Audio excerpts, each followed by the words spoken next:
Mesdames et messieurs, bonsoir. Merci de nous rejoindre pour ce direct de l'échiquier international, en direct, bien sûr, de Al24 News. Depuis le 7 octobre 2023, les Palestiniens vivant à l'étranger, en particulier en Europe, sont devenus la cible privilégiée des services de renseignement et de surveillance numérique ou les fermetures de comptes bancaires. S'agit-il aujourd'hui d'une pratique qui a toujours existé ou est-ce une nouveauté après le 7 octobre 2023 ? Tout de suite, ensemble, nous allons essayer de décortiquer justement les relents de cette affaire avec notre invité que nous allons découvrir dans un petit moment.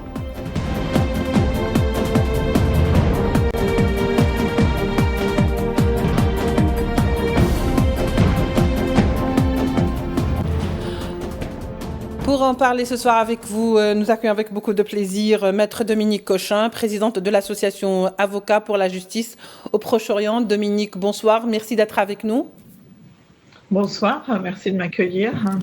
C'est vrai que Dominique, cette affaire a fait couler beaucoup d'encre et continue de le faire. Alors, on avait dit que les Palestiniens sont devenus aujourd'hui, désormais, en Europe, la cible privilégiée de surveillance, que ce soit surveillance numérique, des renseignements ou peut-être même d'intimidation. Alors, selon vous, est-ce que dans cette affaire qui a été dévoilée par le magazine Politis, est-ce qu'il n'y a que les Palestiniens qui sont ciblés et pourquoi ces Palestiniens le sont-ils devenus? Est-ce que parce que c'est juste après le 7 octobre 2023 ou est-ce que c'est une pratique qui a toujours existé mais qui donc peut-être s'est renforcée avec le 7 octobre 2023? Alors, en fait, c'est une pratique qui a existé, qui existe depuis longtemps avec le gel des avoirs. C'est-à-dire qu'il est possible, sur décision conjointe du ministre des Finances et du ministre de l'Intérieur, de geler les avoirs d'individus et de sociétés, d'associations, ça peut être des personnes physiques ou des personnes morales. Alors, avant même que certaines structures soient confrontées au gel des avoirs, il y a des décisions unilatérales de la part des banques, puisque, comme vous le savez évidemment, la plus grande partie du commerce international et des mouvements financiers entre banques se déroulent en dollars. Et du coup, lorsque les États-Unis inscrivent des organisations ou des individus sur des listes de soi-disant terroristes, eh bien, les banques sont prises de peur et ferment les comptes, y compris lorsqu'il n'y a pas d'inscription, mais qu'ils voient passer pas mal de mouvements financiers en direction de la Cisjordanie ou de Gaza.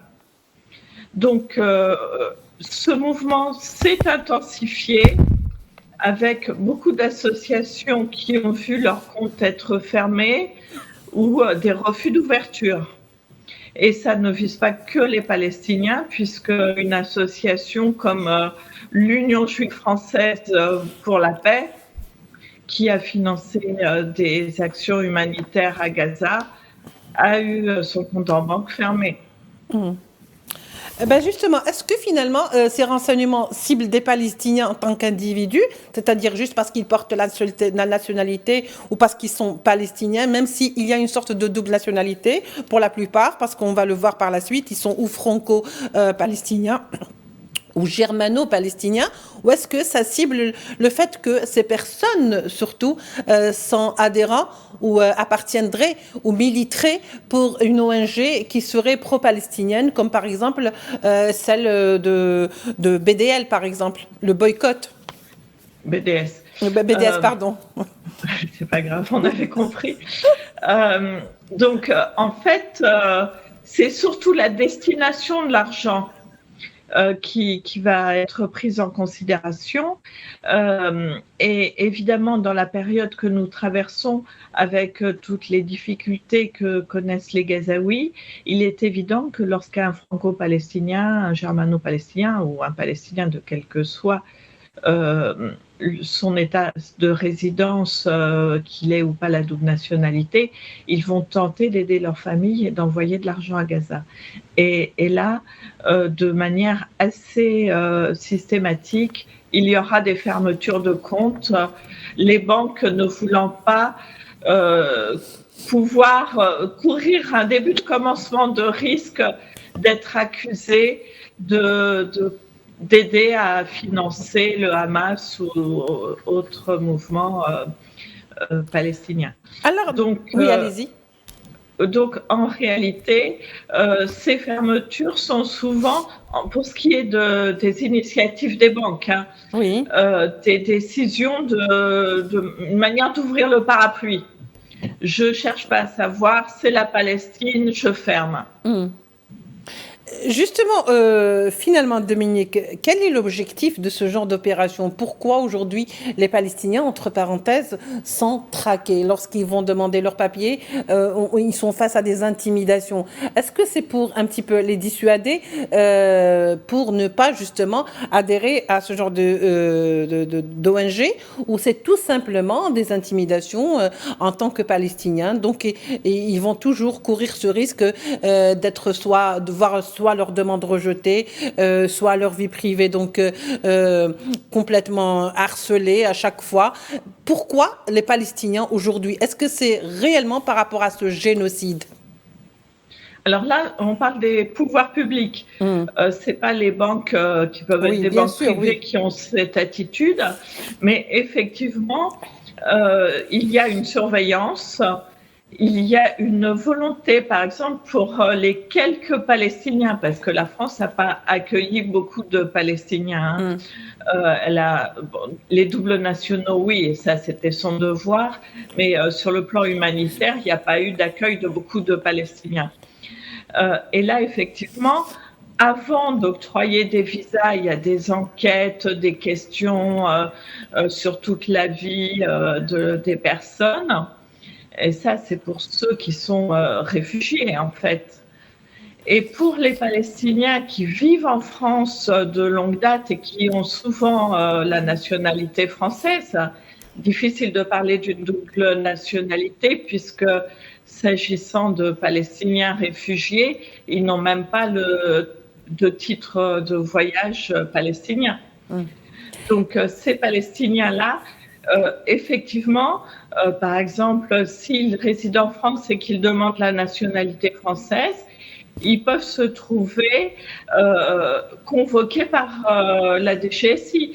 J'ai eu récemment le cas pour une personne qui avait fait une demande de nationalité française. Cette demande avait été refusée. Manifestement, les renseignements n'étaient pas si bien renseignés que ça, puisque du coup, ils l'ont convoqué en disant, dans le cadre de votre demande, on a quelques précisions supplémentaires à vous demander. Je dis, j'ai déjà reçu le refus, alors je ne vois pas trop ce que vous pouvez encore me demander. Et ce qui démontre en fait que des événements de la vie peuvent servir de prétexte à enquêter sur la vie de ces Palestiniens. Oui, alors dans ces cas-là, est-ce qu'on doit expliquer ou est-ce qu'on doit comprendre par là qu'on est en train de criminaliser tout soutien à la Palestine? Et encore mieux lorsque, par exemple, on est palestinien. C'est-à-dire, ce que je veux dire, est-ce que cela touche que les Palestiniens ou est-ce que cela touche également d'autres personnes qui seraient juste pro-palestiniens? Alors, en fait, ça va toucher les Palestiniens, mais ça va toucher toutes les personnes, alors des Français, mais aussi et beaucoup de personnes qui ont des titres de séjour et qui donc seront plus fragiles. Donc, effectivement, des non-Français se trouvent beaucoup plus exposés, et c'est ce qui d'ailleurs explique que bien souvent beaucoup de personnes ont peur d'aller manifester et ont peur d'exprimer leur solidarité avec le peuple palestinien à cause de cette répression.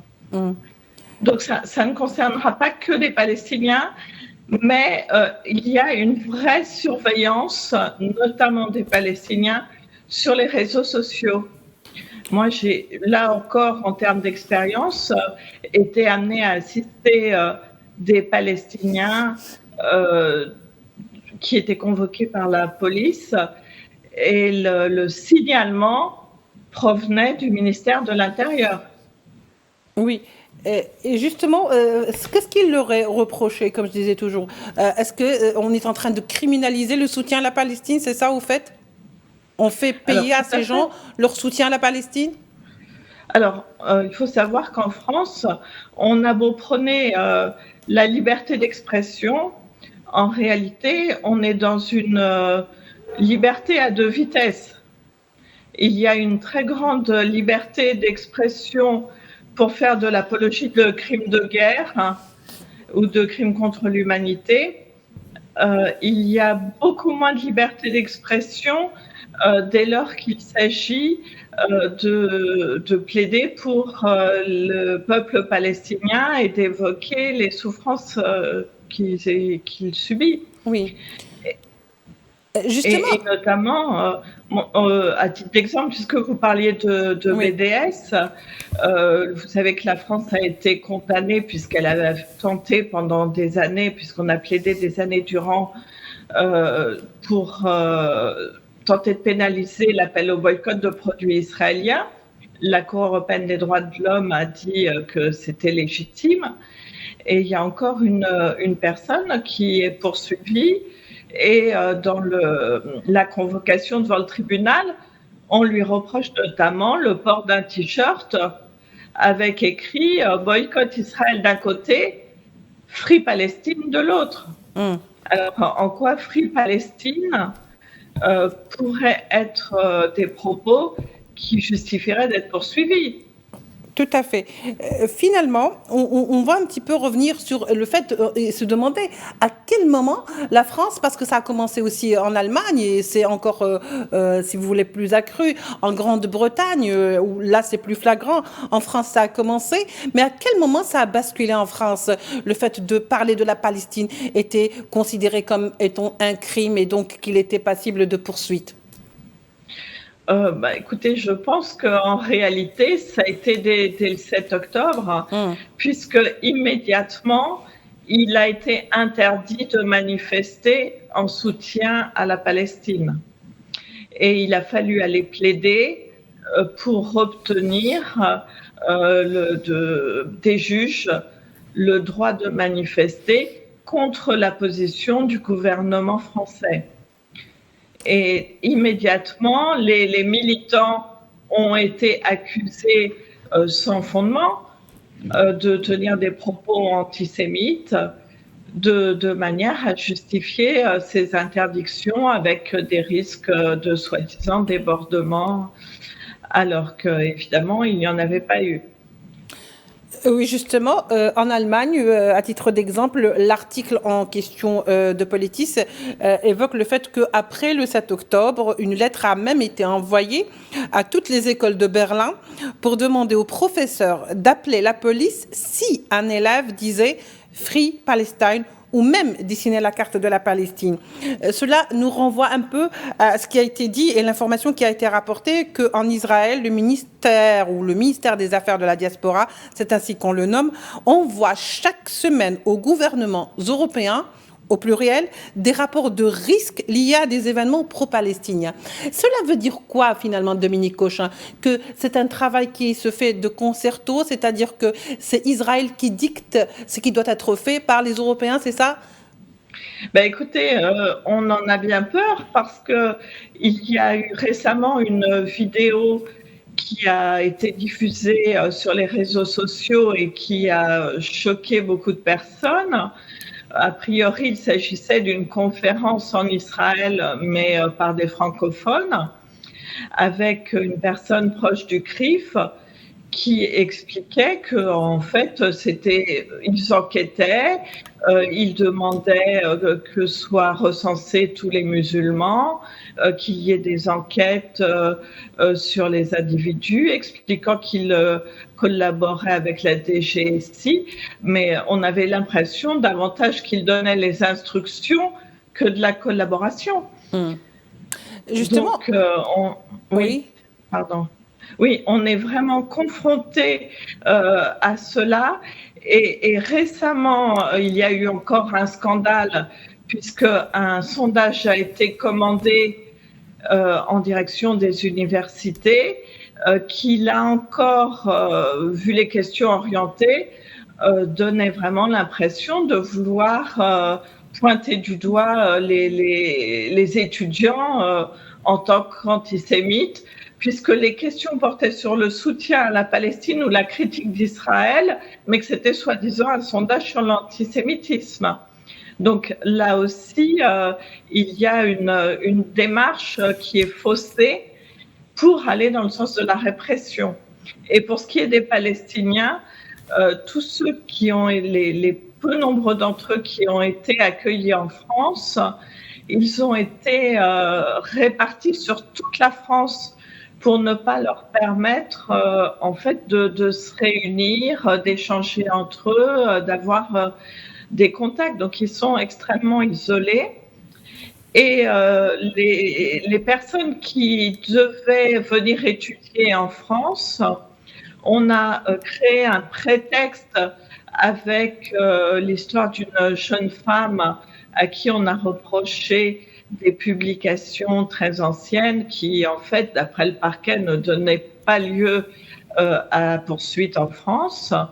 Et aussitôt, le gouvernement a dit on va geler les visas et il n'y aura plus de Palestiniens qui viendront. Et pendant plusieurs mois, les visas ont été gelés.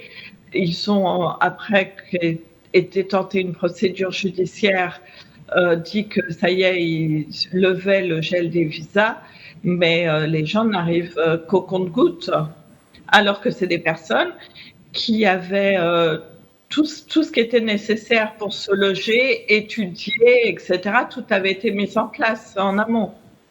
Est-ce que cela veut dire quelque part que pour l'Allemagne, parce que c'est là où, comme je le disais tout à l'heure, la procédure est le plus aiguë, est-ce que par exemple en Allemagne, pour obtenir la citoyenneté, parce que c'est des gens qui demandent peut-être des fois la naturalisation et qui ne l'obtiennent pas juste parce qu'ils auraient manifesté comme ça, une fois par hasard ou même de manière ou plusieurs fois, leur soutien à la Palestine. Donc finalement en Allemagne ou en Grande-Bretagne où les arrestations sont en masse, pour obtenir la citoyenneté, faut-il reconnaître finalement le droit à Israël d'exister et donc l'annihiler complètement aux Palestiniens. D'autant plus que, selon des témoignages, comme le rapporte donc la revue, des Palestiniens attestent que les services de renseignement français, en particulier, leur ont demandé d'infiltrer le milieu associatif dans le cadre de leur demande de naturalisation. Qu'est-ce que ça vaut tout ça, Dominique Cochin, sur le plan réglementaire? Oui. Ça, c'est pas nouveau. Moi, j'ai eu, dans les années écoulées, plusieurs Palestiniens qui m'ont expliqué avoir été convoqués et que on leur a demandé également de renseigner en leur disant on va vous faciliter ceci ou cela et notamment l'acquisition de la nationalité. Donc ça, c'est une nouvelle forme de collaboration. C'est pas nouveau, hein. Voilà, ce qu'on appelait avant les collabos. Voilà. Voilà, mais ça, c'est une méthode des services de renseignement qui est vieille comme les services de renseignement eux-mêmes, hein, et ça ne vise pas que les Palestiniens, mais effectivement, eux le subissent et depuis très longtemps.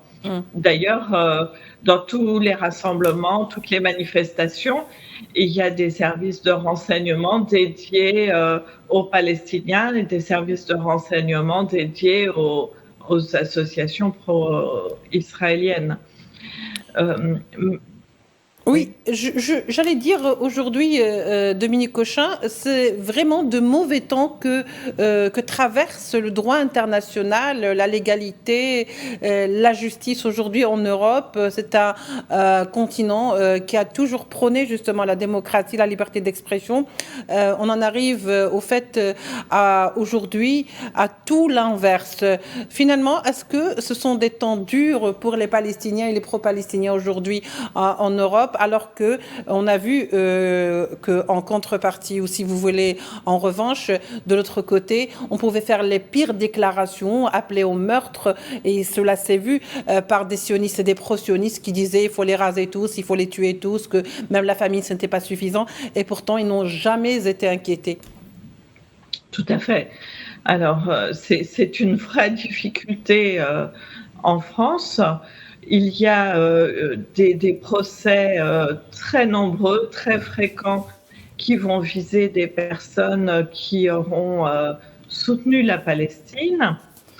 Et à côté de cela, il n'y a pas de poursuite contre les personnes qui font l'apologie de crimes de guerre ou de crimes contre l'humanité, parce qu'il n'y a que le parquet qui puisse engager ces poursuites selon la législation française. Et ce tant que les crimes n'auront pas fait l'objet de condamnation par une juridiction française ou internationale. Et le parquet en France, vu qu'il est rattaché à son gouvernement de tutelle et obéit donc au ministre de la Justice, eh bien, il ne lance pas de procédure. Pour conclure, Dominique, est-ce que vous voulez peut-être avoir le dernier mot? Je vous laisse quand même conclure, mais alors brièvement, en quelques secondes. Alors, en quelques secondes, effectivement, les Palestiniens en France participent de moins en moins aux manifestations parce qu'ils ont effectivement le sentiment d'être plus visés que tous les autres. Oui, c'est-à-dire que l'intimidation finalement a réussi quelque part. Merci beaucoup. Dominique Cochin, je rappelle que vous êtes présidente de l'association Avocats pour la justice au Proche-Orient, que vous êtes vous-même donc avocate. Merci à vous de nous avoir suivis. On se retrouvera bien sûr pour de nouveaux numéros de l'Échiquier international. Au revoir.